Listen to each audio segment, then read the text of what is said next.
नमस्कार। आज हमारे साथ है मंजीत डागर जी और उनसे पूछते हैं जो बड़े बड़े खुलासे हो रहे हैं उसके बारे में। महाराष्ट्र की अगर बात की जाए तो महाराष्ट्र में एक के बाद एक बड़े बड़े खुलासे हो रहे हैं, जिसमें 100 करोड़ की वसूली का अभी नाम नया आया है, जिसमें खुद ही परमबीर सिंह जो फॉर्मर कमिश्नर थे मुंबई पुलिस के, उन्होंने साफ उगल दिया है या उनके मुंह से आ चुका है सच सामने कि मुंबई के गृह मंत्री अनिल देशमुख का नाम लिया 100 करोड़ की वसूली के लिए। क्या कहेंगे इस बारे में? मैं ये कहना चाहता हूँ कि इतना गंभीर आरोप है। परमबीर सिंह ने 100 करोड़ का आरोप लगाया कि वसूली कर रहे हैं। अभी शरद पवार ने प्रेस कॉन्फ्रेंस करके ये कह दिया है कि 100 करोड़ या वगैरह वगैरह ऐसे वसूली तो हास्यास्पद है। इसका मतलब क्या कह रहे हैं? वो कह रहे हैं ये छोटी मोटी रकम है। ये तो लेटर में लिखी गई है, वो लेटर भी हमारे पास है। परमबीर सिंह ने जो लेटर उद्धव ठाकरे को लिखा है उस लेटर की कॉपी है हमारे पास में। सिर्फ 100 करोड़ की नहीं है इसके अंदर सिर्फ बात। इसके अंदर तो ये पता क्या कह रहा, अभी अपना दामन बचाने की जो बात कर रहे हैं ना, उद्धव ठाकरे कह रहा मुझे कुछ पता नहीं, उधर शरद पवार कह रहा मुझे कुछ पता नहीं। तो हम जवाब दे दें। इस लेटर के अंदर लिखता है परमबीर सिंह कि मैंने इन बातों की जो जानकारी है, मैं लाइन पढ़ देता हूँ। इसके अंदर वो कहता है, I have similarly briefed the honourable deputy chief minister of Maharashtra and I had pointed out several misdeeds and malpractices being indulge into by the honourable home minister. कि मैंने डिप्टी चीफ मिनिस्टर और home minister को इस विषय में जानकारी दे दी। और उससे भी आगे कह रहा है, ये कह रहा है कि the president of Nationalist Congress Party Shri Sharad Pawar and other senior ministers also about the misdeeds and malpractice. जितनी वहाँ पर ये भ्रष्टाचार के काम हो रहे हैं इन सब की जानकारी मैंने शरद पवार, दूसरे सीनियर लीडर्स, उद्धव ठाकरे, इन सबको दे दी। लेटर के अंदर लिखा। अब ये कहते घूमे बेशक कि हमें पता नहीं है, ये परमबीर सिंह ने इसके अंदर लिखा है। ये सबूत बता रहा हूँ मैं आपको। ये पॉइंट नंबर 6 है, इस लेटर का पॉइंट नंबर 6 है। और इसकी पूरी कॉपी है, 8 पेज का पूरा लेटर है। उसकी 2-4 लाइनें चला रहे हैं चैनल वाले, ये इनको छिपाते घूम रहे हैं। अच्छा, दूसरी बात ये है, देखिए ये जो सारा मामला, पूरे देश की नज़र इस बात पे, मुकेश अंबानी से क्या चाहते थे लोग? मुकेश अंबानी से क्या चाहते हैं? खेल तो सारा ये पूरी मीडिया में एक बात को बहुत छुपाया जा रहा है, और वो ये है कि मुकेश अंबानी के घर के बाहर विस्फोटक रखने का क्या मीनिंग है। इनकी राजनीति तो एक तरफ है, उससे क्या चाहते हैं? देखो क्या है कि हमारे जो सोर्सेस हैं उससे हमें जो जानकारी है, हज़ारों करोड़ रुपए मुकेश अंबानी से कुछ लोग चाहते हैं। हो सकता है वो दुबई में बैठे हों, हो सकता है वो बॉम्बे में बैठे हों, ये तो NIA की जांच का विषय है। लेकिन हमारे पास सोर्सेस से जो इन्फॉर्मेशन है, कुछ लोग मुकेश अंबानी से हज़ारों करोड़ रुपए चाहते हैं। 100 करोड़ की छोटी मोटी चीज़ें जो मीडिया में चल रही हैं, ये तो सिर्फ दिखाने के लिए, हाथी के दांत नहीं, अंदर जो असली दांत है वो हज़ारों करोड़ का मामला है, समझ लेना। दूसरा, ये बहुत बड़ा खुलासा कर रहा हूँ मैं, एक्सक्लूसिव बता रहा हूँ ये बात आप। दूसरी बात तो सुन लीजिए आप। अब इस सारे मामले के अंदर मुकेश अंबानी इतना बड़ा बिजनेसमैन है, उसकी लाइफ की सिक्योरिटी करना भारत सरकार की भी जिम्मेवारी है, क्योंकि वो एक अंतर्राष्ट्रीय स्तर का बिजनेसमैन है। वो सिर्फ वहाँ महाराष्ट्र के स्टेट का छोटा मोटा बिजनेसमैन नहीं, ये समझ लीजिए आप। तो जब ये वहाँ पर उसके घर के बाहर ही विस्फोटक रख दिया गया, तो इस मामले में यहाँ पर जो है हमारी जो एजेंसीज हैं वो कॉल रिकॉर्ड करती रहती हैं, वो नज़र रखती हैं क्या हो रहा। तो कॉल रिकॉर्ड से उन्हें पता लग गया कि अंबानी की लाइफ पर थ्रेट है। तो इसलिए उन लोगों ने जो है उसकी सारी डिटेल निकाली, तो उनको पता लग गया ये सारी घटना को अंजाम ही देने वाला सचिन वाजे खुद ही पुलिस ऑफिसर है, और उसी को इसकी जांच भी दे दी गई है। यानी कि वो ही जांच कर रहा है और उसी पे ही आरोप है। अब इससे ये सारा मामला क्या है, इन्होंने ऐसा रचा है, अगर मैं आपको बताऊं, मनसुख हिरेन की गाड़ी थी वो, जिस गाड़ी को वहाँ मुकेश अंबानी घर के बाहर पार्क किया गया था। मनसुख हिरेन एक जो है गाड़ियों का बिजनेस करता है, छोटा मोटा गाड़ियों के पार्ट्स बनाने का काम करता है। तो वो जो है इसका दोस्त था सचिन वाजे का। आपको पता, उसकी हत्या हुई है। और ये बात मैंने आपको पिछले इंटरव्यू में बताया था ना। अब हमारी बात को पुष्ट कर दे, हमारी बात को बल दे दिया है अनिल देशमुख, महाराष्ट्र के गृह मंत्री ने खुद बोल दिया अपने मुंह से हत्या हुई, और हमने आपको उससे पहले ही आपके इंटरव्यू में ये बात कह दी थी। अब सुनिए बात को आगे। मैंने आपसे पिछले इंटरव्यू में कहा था कि अभी तो इसके अंदर उगाही का मामला है, क्रिकेट बैटिंग, मतलब उगाही करते हैं सट्टेबाजों से और दूसरे लोगों से, बोला था ना मैंने आपको। वो हमारी बात सत्य साबित हुई, उगाही का मामला सत्य साबित हो, क्योंकि हमारे पास सोर्सेज से इन्फॉर्मेशन थी। हम उससे भी आगे की बात बताते हैं आपको। उससे भी आगे की बात ये है कि ये जो सोच रहे थे कि भाई हमारा क्रिकेट बैटिंग और ये जो आज से नहीं चल रहा है मामला, ये आज से नहीं चल रहा। इसमें क्या है कि अभी देवेंद्र फडणवीस प्रेस कॉन्फ्रेंस कर रहे हैं दिल्ली के अंदर, वो कह रहे हैं कि इसके अंदर anti transfer racket, extortion racket. अब एक्सटॉर्शन क्या होता है? एक्सटॉर्शन होता है किसी को धमकी दे करके फिरौती मांगना। उसके रैकेट चलते हैं। इसके लिए पुलिस ने एक सेल बना रखी है बॉम्बे के अंदर, एंटी एक्सटॉर्शन जो सेल होती है पुलिस के अंदर, आपको बता देता हूँ। और उसको भी कौन हेड कर रहे थे? प्रदीप शर्मा, जो गुरु हैं सचिन वाजे के, यानी उन्होंने उनको ट्रेनिंग दिया एनकाउंटर स्पेशलिस्ट को। हम ये नहीं करे, प्रदीप शर्मा जी ने बहुत अच्छा काम किया अपने समय पर।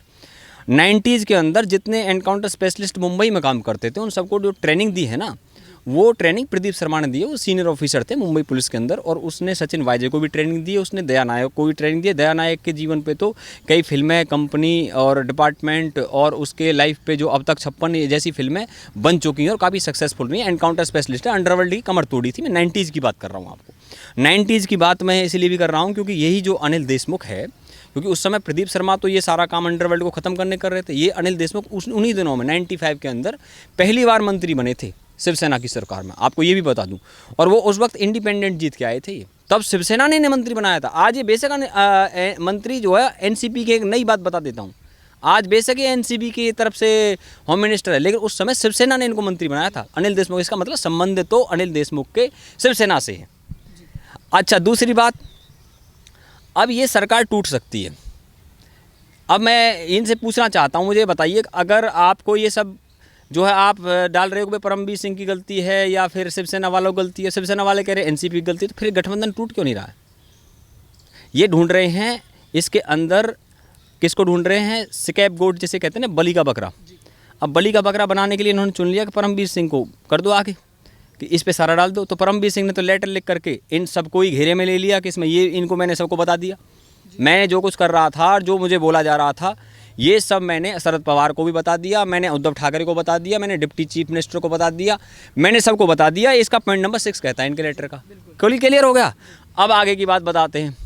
देखिए, भारत सरकार की एजेंसीज़ जिस अंदाज से ध्यान रखती हैं, तो भारत सरकार की एजेंसीज़ कह रही है पलट, तेरा ध्यान किधर है, तेरा हीरो इधर है। अब उसमें खेल क्या, वो मैं आपको बता देता हूँ कि इसमें जो सट्टेबाजी की हमने बात करी है, 5 मई 2018 को बॉलीवुड में घुस गया ये मामला सारा दोबारा से। ये के सबके जो है ना, पॉलिटिक्स, बॉलीवुड, अंडरवर्ल्ड और मुंबई पुलिस के अधिकारी, उनका एक नेक्सस है।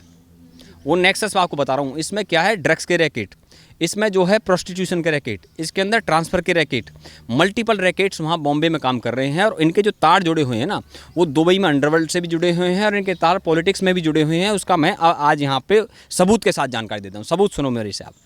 5 मई 2018 को मुंबई में कुछ सट्टेबाज गिरफ्तार किए और उनसे जो है अरबाज खान का नाम निकला। अरबाज खान कंप्लेंट भी दर्ज कराई एक सोनू जालान नाम के बहुत बड़े एक सट्टेबाज ने, और वो सट्टेबाज के सीधे लिंक दाऊद इब्राहिम से होने की बार बार खबरें आती रहती हैं। सोनू जालान बहुत बड़ा एक सट्टेबाज है। तो उसकी जो जांच है वो प्रदीप शर्मा के पास, यानी सचिन वाजे के मेंटर के पास थी। ये मैं आज आपको बता रहा हूँ। तो मैं ये जानना चाहता हूँ कि वो जो जाँच थी अरबाज खान पर, उसका क्या हुआ, उसकी कोई जानकारी दी गई है क्या? ये क्वेश्चन मार्क है। अब आएगा वो सामने, क्योंकि अब ये रैकेट खोलेगा। अब तक खुल नहीं रहा था ना, क्योंकि सेंट्रल एजेंसी आ गई, क्योंकि वो मुंबई में दबा दिया गया ना, सब मुंबई पुलिस के हाथ में। तो मुंबई पुलिस में जो अधिकारी अंडरवर्ल्ड से भी मिले हुए हैं, कुछ लोग उनसे मिल के काम कर रहे हैं, उनका भी सामने आना चाहिए। अब मनसुख हिरेन की हत्या का जो मामला है भाई, इसकी लाश जो है 5 मार्च को पाई गई है संदिग्ध परिस्थितियों में। इनके परिवार वाले कह रहे हैं भाई सचिन वाजे पे आरोप डायरेक्ट हमारा। तो 17 फरवरी को ये बंदा जो है, इसकी कॉल डिटेल मिल गई है। ये क्या है कि अपनी गाड़ी से जा रहा है, इसकी गाड़ी ख़राब हो गई थी और वहाँ से जो है इसने कोई कैब वैब करके, ये सचिन वाजे से इसका मुलाकात का चक्कर है, वो सारा का सारा हुआ है। तो कहने का मतलब ये है कि सचिन वाजे इसकी गाड़ी ले जा रहा है, इससे फ़ोन पे बात कर रहा है, इसकी गाड़ी ख़राब हो रही है तो इससे कम्युनिकेट कर रहा, तो ये सब क्यों कर रहा वो? और जिस दिन उसके पोस्टमार्टम हुआ वहीं पे खड़ा था वो सचिन वाजे। लेकिन मैं मोहरों पे नहीं जा रहा, मैं तो बार बार कहता हूँ चोर को मत पकड़ो, चोर की माँ को पकड़ो। और मैं बताऊँ सचिन वाजे से तो अब ये है कि अब ये पूछ रहे हैं कि तेरा क्या होगा कालिया, तो कह रहा सरदार हमने शिवसेना का नमक खाया है, तो बेटा आप गोली भी खा। अब सारे के सारे केस जो है इसके ऊपर डाल दिए। अब देखना वो उसकी जान को भी खतरा है सचिन वाजे को। और एक्सक्लूसिव जानकारी दे दूँ, हम चाहते हैं कि एनआईए, मैं चाहता हूँ एनआईए जो है उसको लेके दिल्ली आ जाए और दिल्ली में जाके जांच करे। खतरा है, क्योंकि इस बंदे ने, सचिन वाजे ने 2008 में पुस्तक लिखी है 26/11 के हमले को लेकर के। 26/11 का हमला जो है इंडिया के उन हमलों में से है जिसके तार जो है 18 देशों में जुड़े हुए थे और जिसका मुख्य आरोपी डेविड कोलमैन हेडली था। उस डेविड कोलमैन हेडली को लेकर के इसने बुक लिखी है। और वो जो हमला है उसके अंदर पता है किसका नाम था? फिर बॉलीवुड की बात आ गई। ये बार बार बॉलीवुड के नामों को दबाया जाता है। उसमें डेविड कोलमैन हेडली को रेकी किसने करवाई? महेश भट्ट का बेटा राहुल भट्ट, उसने रेकी करवाने का आरोप था। तो सुब्रमण्यम स्वामी ने पिछले साल ट्वीट करके ये पूछा है कि उसकी केस दोबारा खुलना चाहिए, डेविड कोलमैन हेडली वाला, जिस पे सचिन वाजे पुस्तक लिखता है, मैं इसीलिए मेंशन कर रहा हूँ इसको।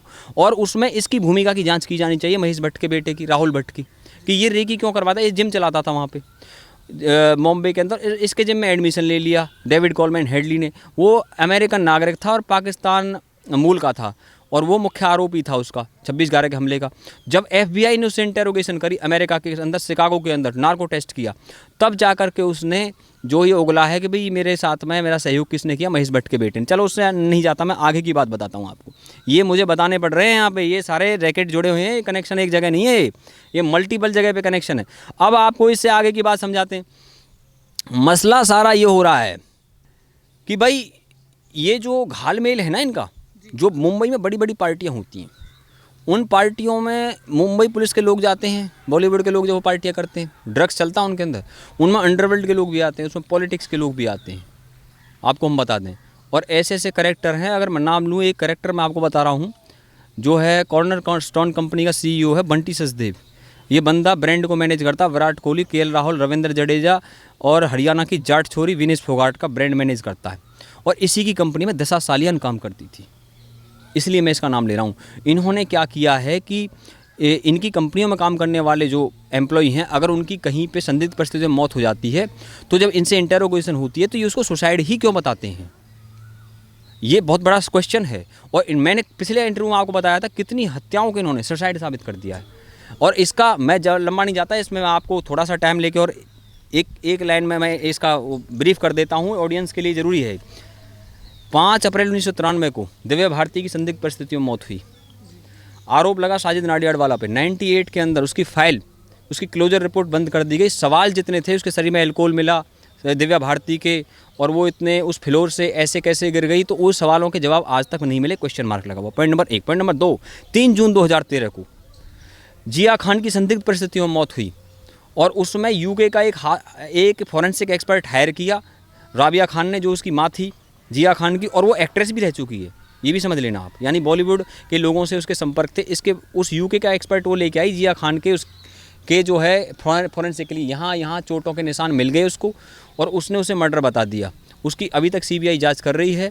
और उस मामले में राबिया खान ने आरोप लगाया है कि सलमान खान CBI के ऑफिसरों को फ़ोन करते थे और ये कहते थे कि इसमें सूरज पंचोली को आप परेशान मत करो, सूरज पंचोली को हमने हीरो फिल्म में लिया हुआ है, इसकी ब्रांड इमेज बनाना हमारे लिए ज़रूरी है। और उसे सूरज पंचोली के लिए गाना गाया था हीरो फिल्म के अंदर सलमान खान ने, मैं हूँ हीरो तेरा। ठीक है, चलिए उससे आगे उसने, वो बात मैं इसलिए बता रहा हूँ क्योंकि राबिया खान ने प्राइम मिनिस्टर ऑफिस को लेटर लिखा था, इसलिए ये बात बता रहा हूँ। उससे आगे 1 अप्रैल 2016 को प्रत्यूषा बनर्जी की संदिग्ध परिस्थितियों में मौत हुई, और प्रत्यूषा बनर्जी के माँ बाप ने जो प्रेस कॉन्फ्रेंस करके आरोप लगाया हत्या हुई है प्रत्यूषा बनर्जी की, जांच की जानी चाहिए उसकी। और उसके बाद सुशांत सिंह राजपूत का तो सारी दुनिया ने देख लिया, ऐसी दीवानगी देखी नहीं कहीं जितनी दीवानगी सुशांत सिंह राजपूत के लिए। जापान से लेकर रसिया, अमेरिका से लेकर ऑस्ट्रेलिया, इतनी ज़बरदस्त दीवानगी किसी ने नहीं देखी। अभी तक ट्रेंड बंद नहीं हुआ, हर दिन सुशांत सिंह राजपूत को लेकर ट्रेंड चलता। उसको भी इसी अनिल देशमुख ने कुछ ही समय में जो उसे हत्या बता दी, और फिर असेंबली में जाकर के खुद ही हत्या बता रहा उसको। पहले खुद ने आत्महत्या बताया, फिर खुद ने ही उसे हत्या भी बताया असेंबली के अंदर। हो गया सारा मामला। और दिशा सालियान के मामले में वो इतने ऊपर से गिर गया, और जो उसमें इन्होंने उसके मालिक को तो बुला लिया जिसकी कंपनी में दिशा सालियान काम करती थी, कॉर्नरस्टोन कंपनी का जो CEO है बंटी सचदेव, लेकिन उसकी फाइंडिंग्स क्या है ये पब्लिक को पता नहीं चली अभी तक। अब हम ये चाहते हैं फिलहाल कि CBI इस पूरे मामले की जाँच करे, इस सारे रैकेट की, उसमें जो पॉलिटिक्स के लोग हैं उनकी भी CBI जांच करे। क्योंकि देखिए क्या होता है, एजेंसीज़ का जो है दायरा होता है, NIA का एक दायरा है, वो केवल आतंकवाद के मामलों की जांच करती है।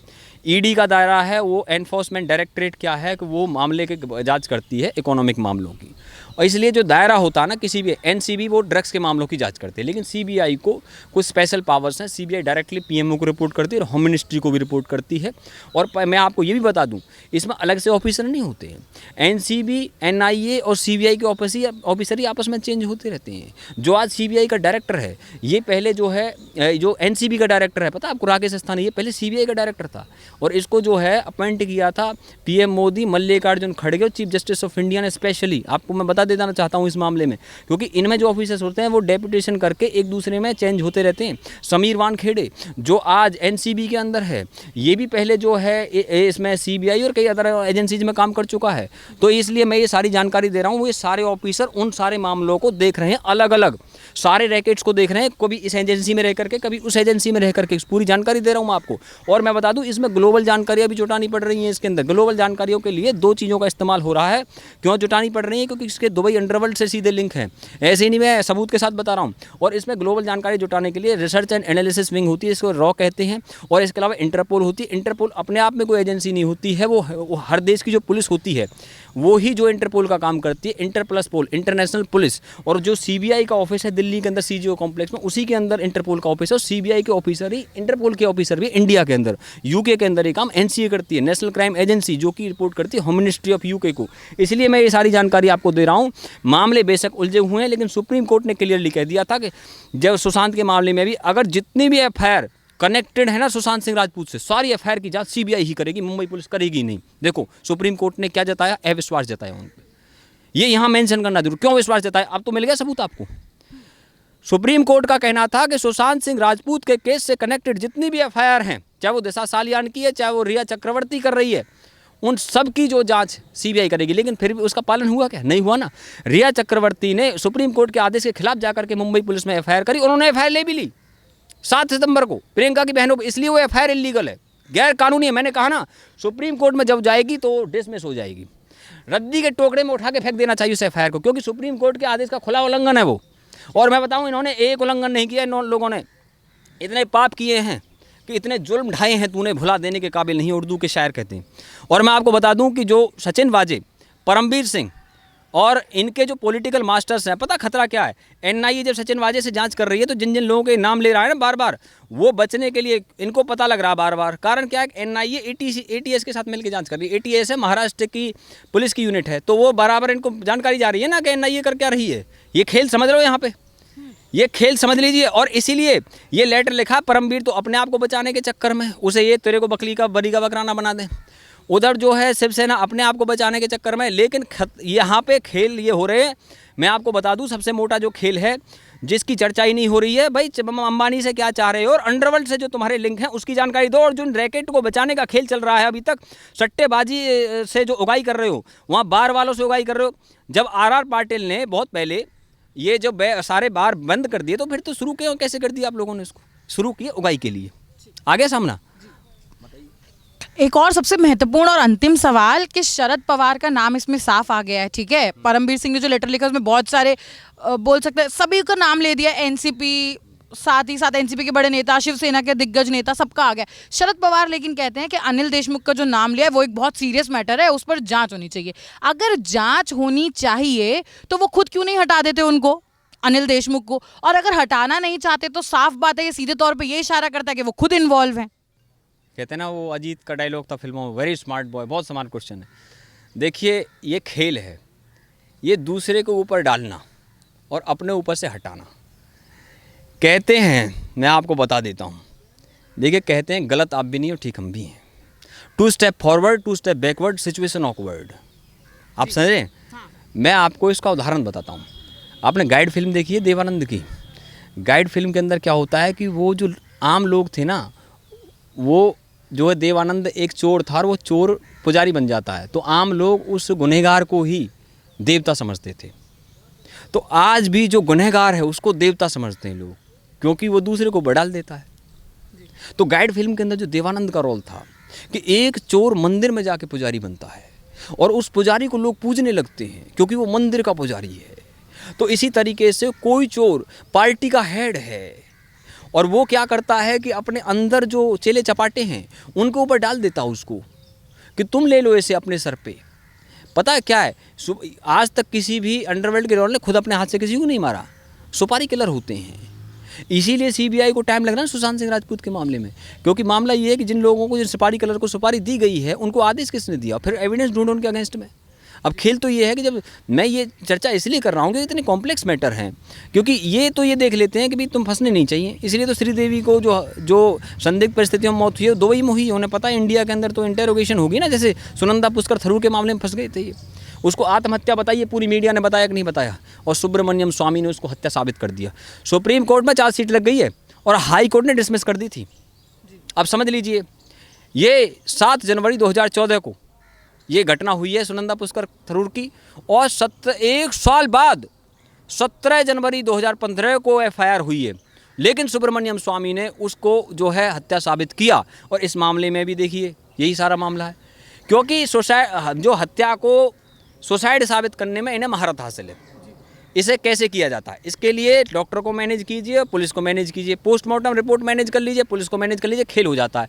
लेकिन गुरुओं के गुरु सबसे बड़े बिग बॉस दिल्ली में बैठे हुए हैं, और दिल्ली के जो बिग बॉस हैं, जैसे कहते हैं ना बिग बॉस का आदेश होते हैं, तो वो यहाँ से नज़र रखते हैं, ठीक है ना, नज़र के सामने जिगर के पास। तो जो दिल्ली में बैठे हैं आज सारे, शरद पवार कहाँ पे, दिल्ली के अंदर प्रेस कॉन्फ्रेंस कर रहे हैं। देवेंद्र फडणवीस कहाँ, दिल्ली के अंदर प्रेस कॉन्फ्रेंस कर रहे हैं। अनिल देशमुख कहाँ, दिल्ली के अंदर है, प्रेस को संबोधित कर रहे हैं। और कल ही देवेंद्र फडणवीस अमित शाह से मिले हैं, मोदी जी से मिले, हमारे सोर्सेज से इन्फॉर्मेशन है। शरद पवार की मीटिंग अनिल देशमुख से हुई है। आप ये सब खेल क्यों हो रहे हैं? ये खेल इसलिए हो रहे हैं कि एनआईए की जांच में इतने बड़े चेहरे आ चुके हैं। सचिन वाजे ऐसे ऐसे नाम ले रहा है कि उसकी जान को खतरा पैदा हो गया है। इसीलिए हम चाहते हैं एनआईए उसको यहाँ लेकर के आ जाए, क्योंकि देखिए जो सेंट्रल एजेंसी होती है वो उसकी रिपोर्ट फिर यहाँ होम मिनिस्ट्री के ऑफिसर्स को दे देती है, उनसे पूछती हैं बताइए क्या करना है इसमें, तो फिर वो आगे इंस्ट्रक्शन देते हैं इसमें आगे कैसे बढ़ना है। तो मैंने यहाँ देखो आपको सारा बताया है उस समय से लेकर के यहाँ तक का। अब हम ये चाहते हैं क्रिकेट, बॉलीवुड, पॉलिटिक्स, अंडरवर्ल्ड, इनका जो नेक्सस है, इस पूरे नेक्सस की जांच होनी चाहिए। जो फिरौती के जितने भी रैकेट हैं, जो स्टोरियों से भी उगाते हैं, सट्टेबाजों से भी उगाते हैं, जो बिजनेसमैनों से भी पैसा उगाते हैं हज़ारों करोड़ में, ये 100 करोड़ क्या है, ये क्या आफत है, कुछ नहीं है, ये दुनिया को दिखाने के लिए है। हज़ारों करोड़ में जो जा रहा है उसका पता लगना चाहिए ना, ये कहाँ जा रहा है। ड्रग्स का जो काम है, अंडरवर्ल्ड का काम है ड्रग्स का, तो उसमें तो एनसीबी चार्जशीट लगा दी उसमें। एक चीज़ के लिए तो चलो एप्रिसिएशन बनता भारत सरकार का कि उन्होंने इतना बड़ा काम किया इस देश की पीढ़ियों को ड्रग्स से बचाने के लिए। ड्रग्स के बड़े बड़े पैडलर्स, बड़े बड़े जो धंधेबाज हैं उनको अंदर किया है। लेकिन अब हम क्या चाहते, वो एक डायलॉग था ना, हम क्या चाहते, आज़ादी, हम लेके रहेंगे आज़ादी, और जो महाराष्ट्र वाले ना देंगे आज़ादी तो दिल्ली वाले देंगे आज़ादी, तो हम तो आज़ादी चाहते हैं। देखिए सबसे इम्पोर्टेंट जो चीज़ है, इस लेटर के बारे में मैंने आपको ये सब बातें बताई। अब सबसे इम्पोर्टेंट चीज़ सुन लीजिए अब इस लेटर के बारे में। इस लेटर में जो परमवीर सिंह के साइन नहीं हैं, एक जो है सीनियर आईपीएस ऑफिसर लेटर लिखता है, चीफ मिनिस्टर को साइन ही नहीं है, इसका मतलब। और ये इसकी एक copy chief minister Uddhav Thackeray को गई है, एक कॉपी गई है इसकी गवर्नर को, राज्यपाल को गई है। और इतना ही नहीं है, मैं आपको बता दूं, इसमें ये additional chief secretary home department को जो कह रहे ना हमें पता नहीं है, उनको भी गई कॉपी इसकी। और ये लेटर का यहाँ है। मैं चाहता हूँ कि ये स्क्रीन पे आप दिखाएं इसको, और देश के लोगों को ये दिखे कि इसमें ये नहीं है। और ये जिस ईमेल आईडी से भेजा, हॉटमेल वगैरह से, ऑफिशियल आईडी होती है अपनी, होम डिपार्टमेंट की होती है, पुलिस डिपार्टमेंट की होती है, और उसका अपना सर्वर होता है कि उसमें ऐसा करके भी @SIC @NIC उनका अपना सर्वर होता है, उस पर होती है। लेकिन वो अपने सर्वर पे नहीं है, वो पब्लिक सर्वर हॉटमेल, जीमेल ऐसे सर्वर से की गई है, वो वैलिड नहीं है। अभी तो पहले उसी की जांच होगी। इस लेटर में क्या घपला है, इसका भी ये बचने का तरीका निकाला है कि अगर फंस जाए तो कह देना कि हमने नहीं किया, किसी ने कर दिया। ये इसलिए कर रहे हैं ये सारे खेल को, समझ लीजिए इसको। धन्यवाद।